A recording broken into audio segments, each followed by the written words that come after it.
Welcome to the Big Tech Gut Check here on Scrolling to Death. This is a super quick weekly update for parents on all things social media and big tech. We have a lot of crazy stuff going on this week, so buckle up. Let's start with WhatsApp. So WhatsApp is owned by Meta, who owns Instagram and Facebook. WhatsApp, you probably know, is a messaging app, and it's encrypted, which means that all messages sent and received are only viewable to the people on the message chain. And this is great for adults in respecting their private conversations, but it's bad for kids, and I'll tell you why. Encrypted messaging enables crimes against children. Encrypted platforms like WhatsApp are known for housing inappropriate and illegal content like child sexual abuse material. These conversations cannot be monitored by you, the parents, or by law enforcement. Encrypted messaging apps are a literal digital hiding place for sexual predators. And Meta also made Facebook Messenger conversations encrypted. So the National Center for Missing and Exploited Children, it's called NCMEC for short, they estimate that 70% of child sexual abuse reports could go undetected every year after the rollout of encryption. This is specifically on Meta's platform, so that means 14 million incidents of child sexual abuse will go undetected with this encryption in place. So to summarize here, end-to-end encryption enables privacy for adults but puts children at risk. As with most social media platforms, kids can download WhatsApp at 13 without parental permission. And remember that the age limits don't mean anything since the child can put in any birth date that they want. But the age limit in the UK and the EU was 16, which is much better and more appropriate, but they actually just lowered the age to 13, which is the wrong direction. Saying that a platform like WhatsApp is safe for 13-year-olds is actually very harmful and irresponsible and dangerous. A lot of parents simply trust the age limits that are set by these companies, and we just can't trust the age limits. We have to do our own research and try to keep our kids away from messaging platforms where the content can't be monitored. Now we're going to talk about TikTok briefly, and I'm going to mention them again towards the end of this episode. But I found a new report this week that I want to summarize for parents. Please listen to this, especially if your child is on TikTok or if you're considering TikTok for your child. A research group called Primetime conducted a series of experiments where they signed up for TikTok accounts on phones with newly installed operating systems. They said they were 13 years old. They didn't search for any topics or like or comment on any videos or engage with anything at all. They simply scrolled through the For You feed. And when shown videos related to topics like parental relationships or loneliness or feelings of isolation, they watched those videos 2 times. So 14 minutes into scrolling, they were inundated with self-harm posts, suicide posts about taking pills, getting hit by a car on purpose, kids talking about their own funerals, even posts showing self-harm scars. By the end of an hour of scrolling, TikTok's algorithm was showing a stream of videos almost exclusively related to depression, to self-harm, and to suicidal thoughts to users it believed to be 13 years old. So what was found, and this has been replicated in other tests that I've seen personally, was that TikTok's algorithm is actually suggesting suicide as a course to deal with a child's issues. And they've been doing this for years, so no one should be surprised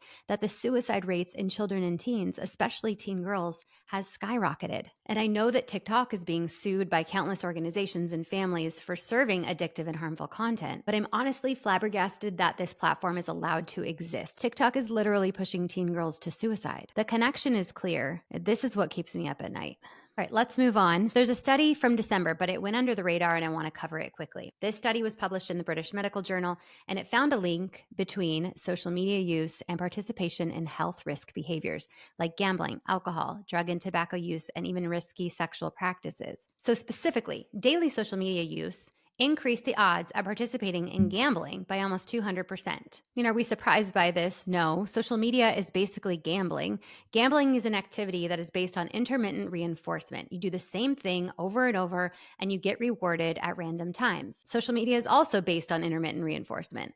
Most posts you scroll through aren't exciting, but every once in a while you see something that sparks your interest, or you get a comment that gives you that rush. Social media also gamifies the experience, just like a gambling machine. Look at Snapchat nowadays. You get tokens and points and rankings and all these little rewards for using it frequently. It's almost as if the social media companies studied gambling addiction when creating their products in order to make their products more habit-forming. I wouldn't put it past them. All right, more research to update you guys on, and this one is super recent. The American Psychological Association released a report this week stating that platforms built for adults are not inherently suitable for youth. The most harmful aspects of social media for kids were found to be number one, AI recommended content or the algorithm.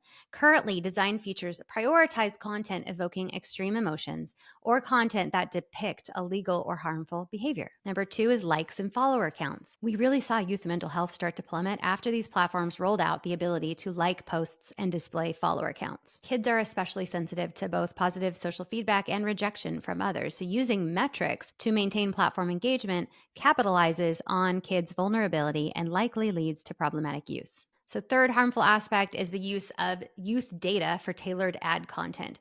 Kids are biologically predisposed toward peer influence at this stage and very sensitive to personalized content. So, tech companies are taking advantage of that by using kids' behavior data to target them with ads. Luckily, we have data privacy bills being reviewed by our government here in the US. So, that brings me to this week's congressional hearing. A special committee of congressmen and women met this week in DC to review and discuss 9 online privacy bills, which could and will protect our kids online. Big tech is fighting against all of these bills because they will cut into profits.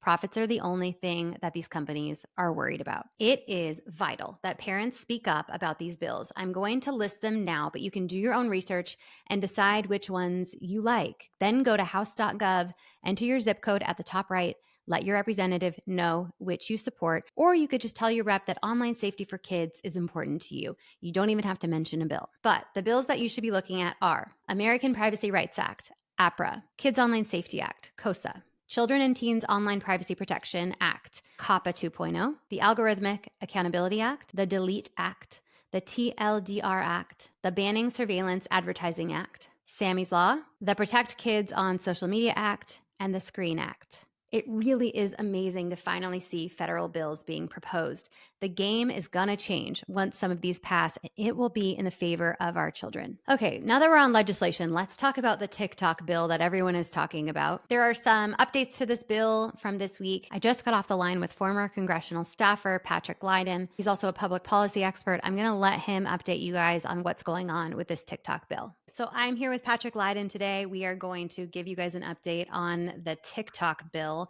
Can you briefly update listeners, just briefly, on if they don't know what this bill is? Yeah, so it's incorrectly called a ban bill, Mm-hmm. and that's not what they seek to do. Although TikTok is pushing it out there to make sure everyone thinks that it's a ban bill Yeah. and that their app is magically going to disappear at some point if Mm-hmm. this is signed into law. But what it does do is say ByteDance must fully divest from TikTok as a company, Mm-hmm.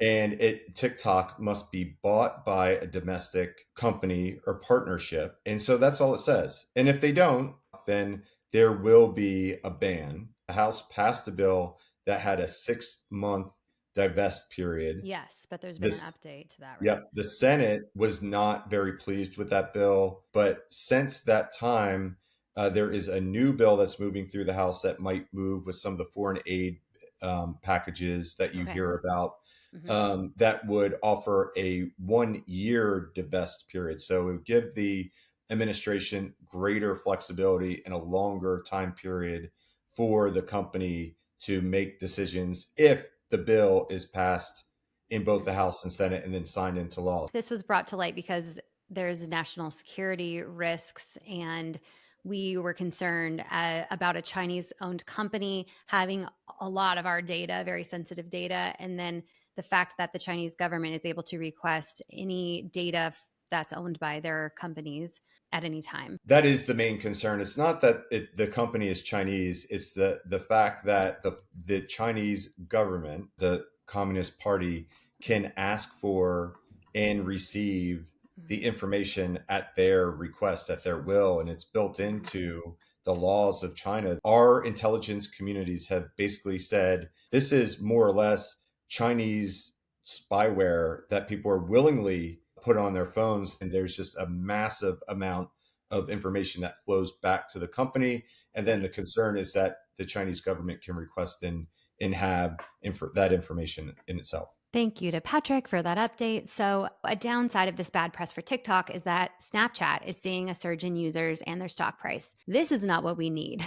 We need kids to stop using Snapchat. Now, this week, Snapchat announced an update related to deepfake photos. They are deploying technology to distinguish photos being generated by AI, and they're adding a little watermark to those images. While I do like to see effort put into differentiating between actual imagery and AI generated imagery, it got me thinking, what about nude images? More and more kids are using free Nudify apps to create nude images of their friends and peers, taking photos of kids they know and then throwing it into the app, and the app makes them look realistically nude. So, what if kids share these photos, these AI generated nude photos on Snapchat? Is Snapchat going to add a watermark to those? And if Snapchat can create technology to identify AI generated photos, why can't they identify nude images and remove them, especially nude images of minors? Guys, countless kids are taking their own lives after being sextorted, and this is happening on Snapchat almost every time. So if Snapchat simply caught nude images, didn't allow them to send, we would literally be saving lives. So come on, Snapchat, start working on that. And on a similar topic, Instagram announced this week that they will be blurring nude images in direct messages. But guess what? An overlay on the blur says photo may contain nudity. Then the user can just click on the photo to remove the blur. So this is a meaningless update. I mean, if you tease kids and teens with a message saying this might be nudity, you think they're going to pass on it? Once again, we have a platform that can identify nude images of minors, yet they refuse to remove the image or just allow it not to be sent. This is because this type of imagery keeps people on the platform longer, which means that these companies make more money. Another infuriating set of moves by big tech that parents just need to know about. That's it for this week on the Big Tech Gut Check here on Scrolling to Death. I will catch you next week.